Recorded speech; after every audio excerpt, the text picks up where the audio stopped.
Asia ఖండంలోనే అతిపెద్ద గిరిజన జాతరగా పేరుగాంచినటువంటి మేడారం సమ్మక్క సారలమ్మ మహాజాతర ప్రారంభమైంది. తెలంగాణ రాష్ట్రంలోని ములుగు జిల్లా తాడ్బాయి మండలంలో ఉన్నటువంటి ఈ మేడారం మహాజాతరకు భక్తులు పెద్ద ఎత్తున తరలి వచ్చి ఆ వనదేవతలను దర్శించుకుంటున్నారు. ప్రస్తుతం మనం ఇటు మేడారంలోని సమ్మక్క సారలమ్మ గద్దెల వద్ద ఉన్నాము. ఇక్కడ గద్దెల వద్ద చూసుకోవచ్చు భక్తులు ఉదయం నుంచే పెద్ద ఎత్తున తరలి వచ్చి ఆ వనదేవతలకు మొక్కులు చెల్లించుకున్నటువంటి పరిస్థితి నెలకొంది.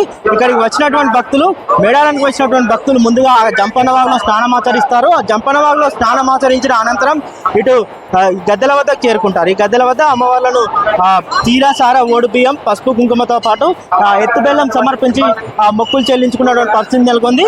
తెలంగాణ రాష్ట్ర ప్రభుత్వం ఎన్నడూ లేని విధంగా 250 కోట్ల రూపాయలు వెచ్చించి ఇటు ఆలయాన్ని అన్ని విధాలుగా అభివృద్ధి చేసిందని చెప్పుకోవచ్చు.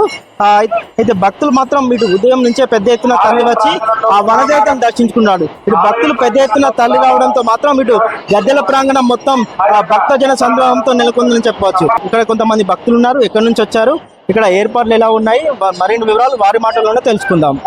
అదే వెంకటేశులు. ఎక్కడి నుంచి వచ్చారు? నేను దాట్లా మేము తొర్రూరులో ఉంటాం కాబట్టి నేను 30-40 సంవత్సరాల నుంచి వస్తున్నా.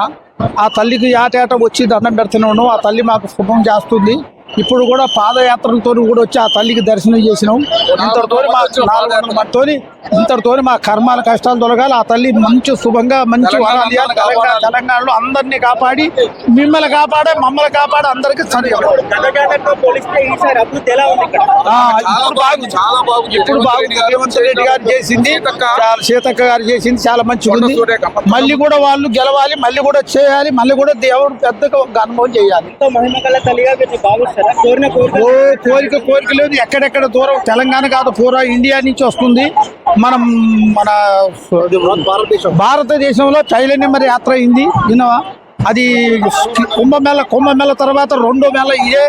భారతంలో అన్ని దేశాలు కూడా సంతోషపడ బాగుంది ఏర్పాటు చేసింది బాగుంది. మీరు చేసేది కూడా మాకు చక్కగా ఉంది. ఆ దేవుడు దర్శనం కూడా మంచిగా అయింది. నా పేరు మాదేని శ్రీను, తొర్రూరు నుంచి. మేమంతా ఒక 400 మంది దాకా వచ్చినామండి పాదయాత్ర. కానీ ఇక్కడికి వచ్చినాక దర్శనం చేసినాం. గత సంవత్సరం గత యాత్ర చూస్తే చాలా సువిధ మంచిగా ఉన్నది. గవర్నమెంట్ ఏర్పాటు చాలా మంచిగా ఉన్నది. అందులో మేము మొక్కిన మొక్కులన్నీ తీరుతున్నాయి. ఆ తల్లికి నా జీవితాంతం ఎప్పటికీ మేము వస్తూ ఉంటాం. ఆ తల్లి పాదాల కాడికి వచ్చి ప్రతి సంవత్సరం పండగ చేసుకుంటూ ఉంటాం. మేము 170 కిలోమీటర్లు నడుచుకుంటూ వచ్చాం. 6 రోజులు పెట్టింది. అట్లా మాకు మొక్కు అంటే పోయినసారి మొక్కినాం, అనుకున్న పనులని విజయంగా అయినాయి.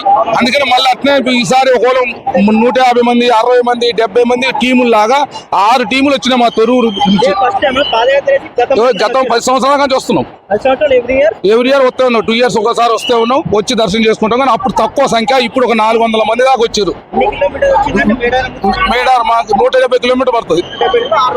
6 రోజులు వచ్చేసినాం. తిరుపతి సంజీవ్ సాయి. మేము తొర్రూరు నుంచి వచ్చాము. మేము ఒక 10 years నుంచి పాదయాత్ర చేస్తున్నాము. 30 years నుంచి మేడారం వస్తున్నాము. పాదయాత్ర వచ్చేసి మాకు తొర్రూరు నుంచి ఇక్కడికి 170 కిలోమీటర్స్ పడుతుంది.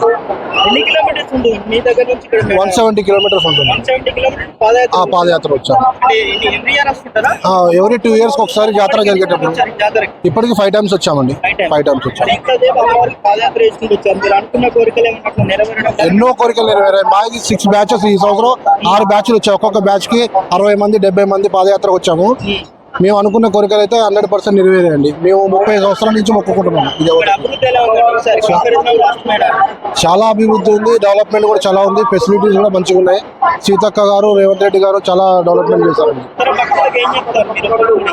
భక్తులకు ఒకటే, మనం మనస్ఫూర్తిగా నమ్ముకున్నాం అనుకో ఆ దేవత మనకి 100% మంచి వరం ఇస్తుంది.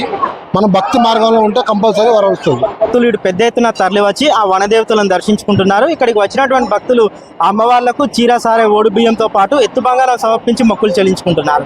ఇక్కడికి రావడం చాలా సంతోషంగా ఉందంటూ కూడా భక్తులు తెలుపుతున్నటువంటి పరిస్థితి నెలకొంది.